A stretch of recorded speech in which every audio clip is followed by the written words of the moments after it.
Good morning from Santa Barbara. Spill the tea with D and E.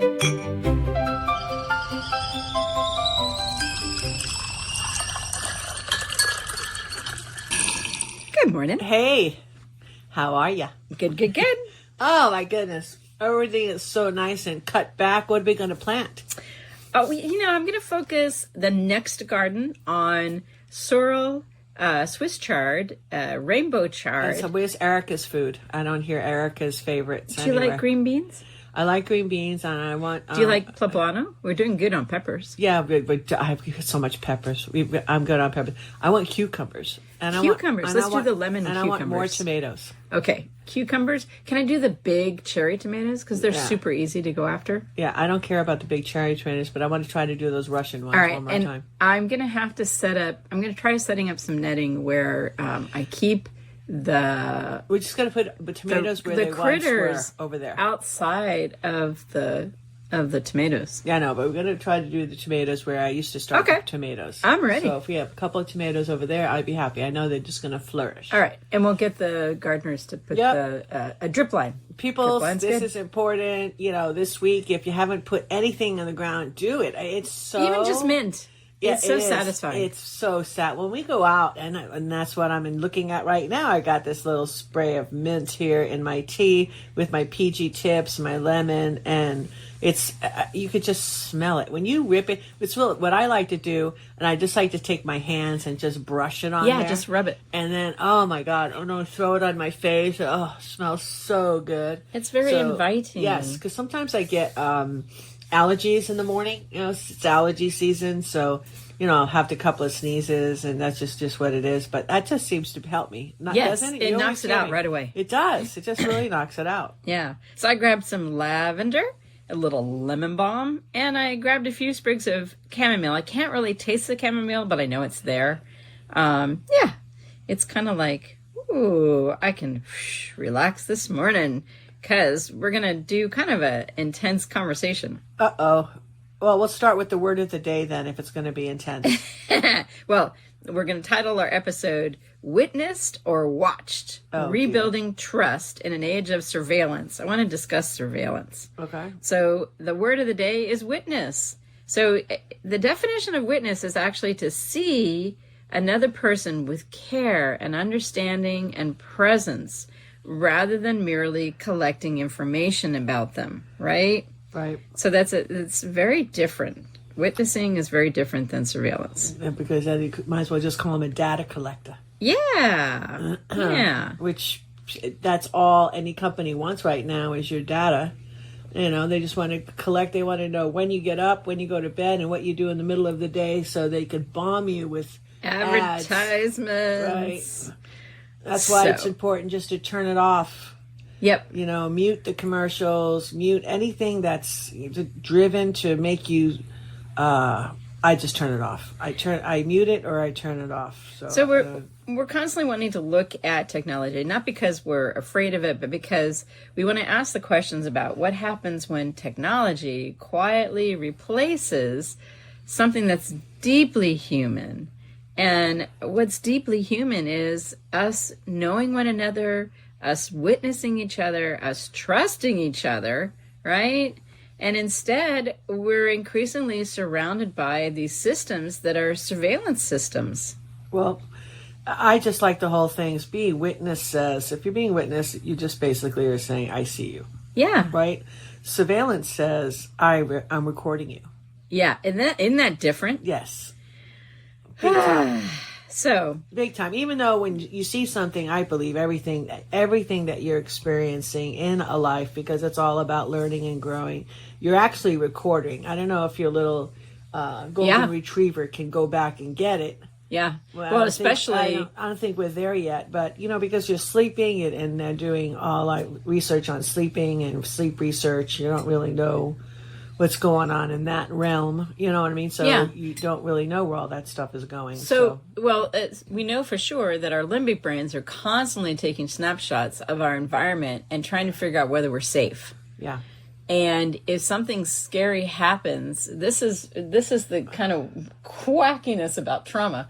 If something scary happens and you have a cup of coffee in your hands, You can all of a sudden not like coffee. Why do you not like coffee? Because your body goes, oh, well, something horrible happened around that smell of coffee. So that smell of coffee is related to the horrible thing that I now want to avoid.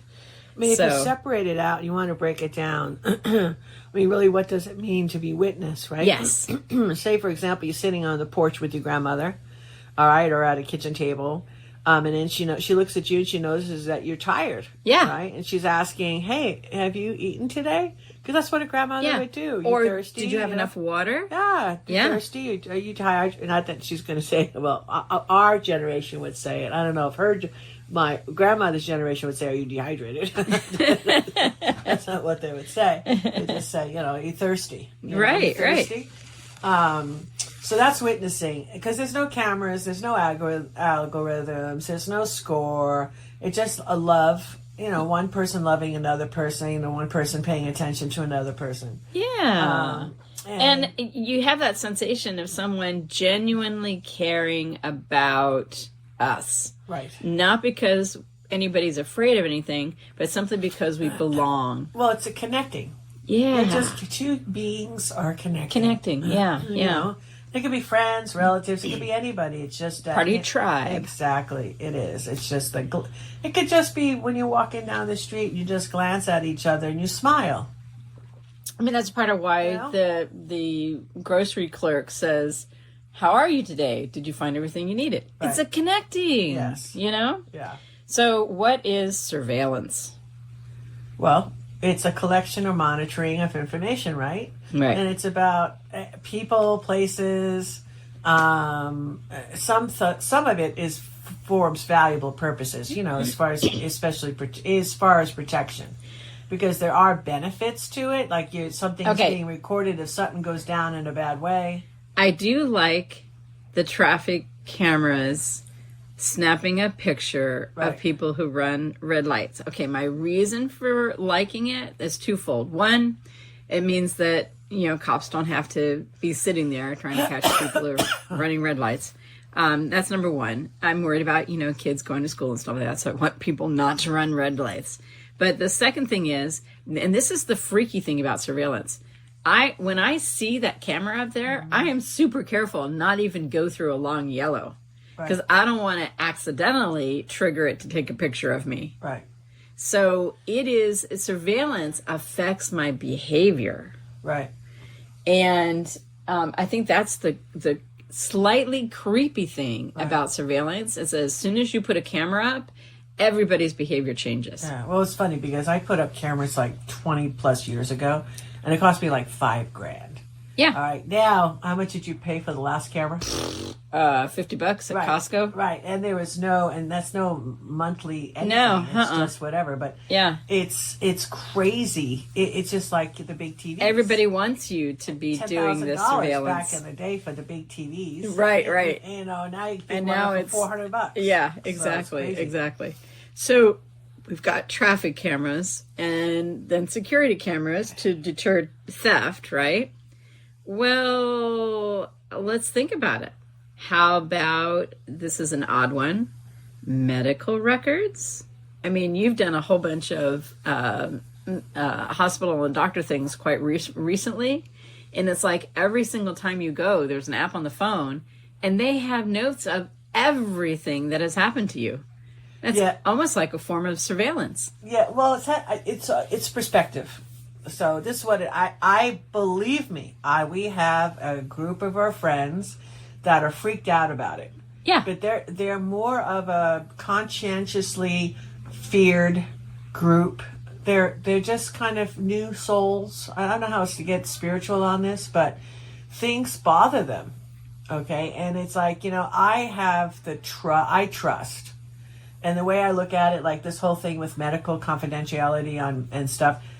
Cottage Hospital got hacked long time ago in the 90s. Okay, long people ago. have all my credit stuff, cards have gotten hacked. Everything. Banks have gotten hacked. It's like it's IRS has out gotten there. hacked. I mean, everybody's gotten hacked. Social Security's gotten hacked. You have two choices of how you want to live your life. I choose to be free. Okay, but so I choose to be free with my friends, my family, and if something comes up after me, and I've gone through so much. It's not a woe's me and by no means, because I've always looked at everything that I've had to experience as something that I needed to learn. So there's some people who feel that privacy is dead, and that the only way to truly live a private life is to be very boring, because there's so much surveillance, but surveilling you doesn't net anything because your life is very boring, and that's the only way to have true privacy is to basically be very boring. Right. And the thing that I kind of want to spill the tea on is that I would like us to be more awake about all the surveillance thing, because a lot of times we're sold surveillance in order to be more safe. But are we really more safe?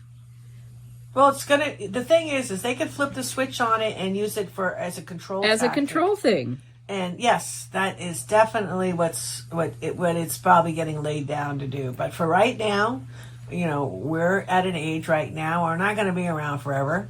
And the thing is, as the torch gets passed, I don't want to make it like it's for the next generation to figure out, but they have to come in with experiences, and they were built and they were given the tool sets and skills to navigate through this new system.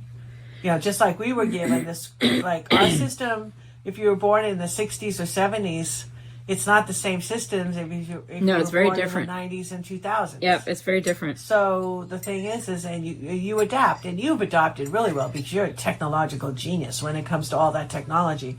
I'm not an idiot. I know that's not my strength. I don't enjoy it whatsoever. So I surround myself with techno giants. Because I like to be in the know, and I just want to be on the right team. So I tell people, as far as surveillance goes and everything, I just find your tribe and find the like people, because you don't want to be... Small is beautiful. Yeah, it is. And you don't want to be around people that are like, running around in fear with, your hair on fire all the time. Yeah. Because that takes a lot of energy. Well, let's list it out, because people may not realize how much surveillance we're under. So our smartphones are constantly recording us, Don't right? forget the vacuum cleaner. Vacuum cleaner, coffee machines, doorbell cameras, dashboard cameras, license plate readers, facial recognition systems all over the place, including on our phones, drones, smart televisions, smart speakers. My facial recognition is your face, which really sucks. Because if my phone went down, if you get locked out and I'm not here, and you were not here, you get to be in a book. Exactly, you were gone. Okay, so nothing matched, of course, because I was like that anti-facial recognition, even though I already know I was facially recognized. Because how many times this is what that whole COVID thing to me, as they were launching new technology because of facial recognition. But I just didn't want to play along. But that was kind of funny. I'm like, you've got to be kidding me. So my list goes on. Fitness watches. We've got all sorts of things in the new cars that track us. Internet browsing trackers. How about store loyalty programs? Do you want that purchase to be attached to your telephone number, right? Right. Online advertising profiles, social media analytics, AI systems that produce enormous amount of public information, right? Automatic toll readers. We don't have that so much in California, but that scared the death out of me. I ended up on a toll road down near San Diego, right. And I keep waiting for the bill to come in because the sign said that they just read your license plate and send you a bill. Right. That is so weird. So did you get it yet? No. What I got was a scam. Oh, that's right. Yeah, I got a scam text because I was waiting for the bill. Right. I remember that. I got a scam text that said, "Oh, pay it." Right. And I went on, and it looked like the real thing because I used to pay the toll all the time. Right, exactly. And right before I hit send, yeah. I went, "Wait a second." They texted it to me. I was in my mom's car. How did they get my telephone number from my mom's license plate. Wait a second, this isn't real. That's awesome that you figured it out. It was a Because scam. sometimes you go in that part of your brain and it just repeat. Yeah, because I'm a repeat. responsible person. Right. Wash, repeat, wash, repeat, wash, repeat. Yeah. Oh, God, we know So- so many people who've gotten scammed. Oh my Holy gosh, there's workplace monitoring systems, there's school monitoring systems. Yeah, and I finally got rid of I had a coffee machine that would automatically notify the place where I was getting my coffee from every time the bag got to a certain weight, so that I would always have fresh roasted coffee. I thought that was kind of cool, but then I realized, holy crap, it's just another monitoring device. Yeah. I think I can do without it. Too, let's recognize this. What it does is if we don't rebuild our connections with humanity, what happens is you just going to be more separate. And that's what all the wants. surveillance does. Yes. That's what it makes you be separate. Right. It wants us to be separate because it's easier to control and manage Separate that people. population that's all separated. Yep. And I mean, just look at China. Yeah. You could have a neighbor, and not I know knew this them. because we had Chinese students. It was one we'd ask Yeah, one in to our ask house, in they our own house. wouldn't interact. No, because that's how they were brought up. They just said I am not his dog. Right. You know, in other words, And dog was that's derogatory. bad. Yeah, but which is a bad word. You can't go, hey dog, you know, which is Don't do that to a Chinese person. That's an no, insult. Dog. Yeah. You don't want to do that. But yeah, they don't want to. It's so funny, and I'm like, we're creating this house. This is a brotherhood. Yeah. This is not whatever. He helps you, you help him. He Yeah, helps we you, you help- insisted I mean, on. the bedrooms were 2 feet apart. Yeah. One bedroom, a closet in the middle, a hall closet, and then another bedroom. You've got to be kidding me. We insisted on brotherly connection, and they are still connected. Yes, they are. They're beautiful young men, Yep. and they are still Educated, connected. college, the whole thing. Yep.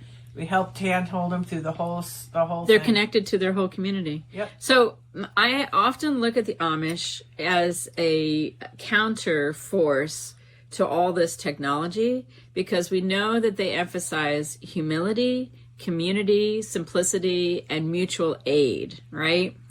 And that's what I want to bring back into our human connection, right? Right. Because communities are really regulate behavior through relationships, not through technology. When we monitor through relationships, the relating, that means we're sharing feelings. Technology cannot do that for us. We are the ones. Technology shares data. We're the ones that share the feelings. Well, when you talk, if you're going to go down in line with the Amish, I mean, look what. When you're studying them, you learn like, hey, they don't work alone. They share their meals. They're very grouped together. They'll huddle together to erect a barn. They're very into their communities, birthdays, holidays, all of that kind of stuff. I mean, they survive for hundreds of years because of the bond. Exactly, because of they community. understand it's a community, it's a neighborhood, it's a gathering, and this has been going on for multi-generations. So we know it works, and we know it's healthy. And that they've created. They're knitting and all that kind of stuff. Their cottage Quilting, industries are yeah. not alone. Woodworking. They're I mean, all they're in a group. astounding. Yes. They're passing on They skills build things. Yeah. They create. from one generation to the other. So, like when you say, how do we rebuild? It's kind of thing like take a page from their life, even though it's not something maybe you like to have more of the modern conveniences, but that doesn't say you can't knock on your neighbor's door. Right. That doesn't say you can't walk around your neighborhood. We did it yesterday. Yes, we did. It was great. Yep. Like I said, we always do the gardening and everything. Volunteering is huge. I've volunteered my whole life. We invite Since people. I got out of college, I've never not volunteered on something. It's been a 40-year journey of volunteerism. It's perfect. Exactly. And it gives your life purpose and meaning and connecting to other people. We invite people to tea. We also invite people to come play cards. Yep. We love hearts. Yep. Yeah, so anyway, technology is a remarkable tool. It's nothing to be afraid of. It helps us diagnose diseases. I'm so thankful for all the technology in my life since last August. I couldn't have gotten through it without all the technology. It helps us predict weather. It translates languages. There's so many good, great things. We get to connect with families across the seas. We just don't want, we want our tools to remain tools. Yes. They shouldn't quietly substitute for our conscience, There's our always compassion. a trade, though. When you get the convenience out of the tools, there's always a trade. Yeah. And when somebody or something that the elites and they want to keep their power, they always think of these new games that they can play with society. And it usually pushes a fear button. Yes, always. Not usually, always pushes fear. Okay, because it's all programming. All right? Fear That's puts why- you in the limbic brain, right. not in your neocortex. That's why you create your own little mini subsets, and that's what they don't want. Right. Okay, but Right. there's leaders amongst us that are good mavens, Yeah. and then they learn to group. And hey, have we ever had been denied when we put something together? Yeah. Do we have 100% participation? Oh, rate? yeah. People Because don't we're not. loving, we're nourishing, Yes. we're not critical. No. We're accepting, inviting. There's no agenda. No. No, there's just, oh my Well, God. I have an agenda. How can I love you more? Oh, that's true. You always do that. It's kind of cute. So our greatest So- technology is our human heart. Yeah. That runs on kindness. We upgrade our heart through forgiveness of ourselves and others. And isn't it cool that everyone receives a heart free at birth? Yeah, I love it. And I just love all of our friends. Yes. And I'm going to give a little toasty woasty to our friend Teresa, Yes. who gave us a wonderful cottage industry cottage coffee, Yes. which was made here. Roasted here. Roasted in Santa Barbara. Which The we're gonna beans came support. from Peru. Yeah, it was Yep. lovely. And we traded for eggs. Yes, we and did. those are the little The dumb bartering. things. Yeah. Yeah. It's Made fun. us happy. And it's like, it's not even a value, because if I love avocados, because she's got the biggest avocado tree in Santa Barbara, if I love avocados, it doesn't really, I don't even look at the item set. I just love avocados. Right? Yeah. So to me, the value is amazing. Yes. So and she loves the eggs. Yes. So, but I don't look at like what one thing is over another, because we both have an exchange and we're both extremely satisfied. Yes. So it's like, oh my God, this is so magical. And the same thing, like, for example, with wine. Yes. Your mother has all the wine. We don't drink. Yes. She likes wine. It's the same kind of thing. Here, help yourself to a bottle of wine. I know all the wine is good. Yes. Because it's part of all those little wine clubs that your mom belongs to. So it's a nice wine. Yes. And if I give something like that away, I want it to be a good gift. Yes. Yes. So anyway, put your cup, raise your cup. I'm gonna for my tea toast, I'm going to craft what I would call a wisdom code. Okay. So here's my toast. I choose awareness without fear.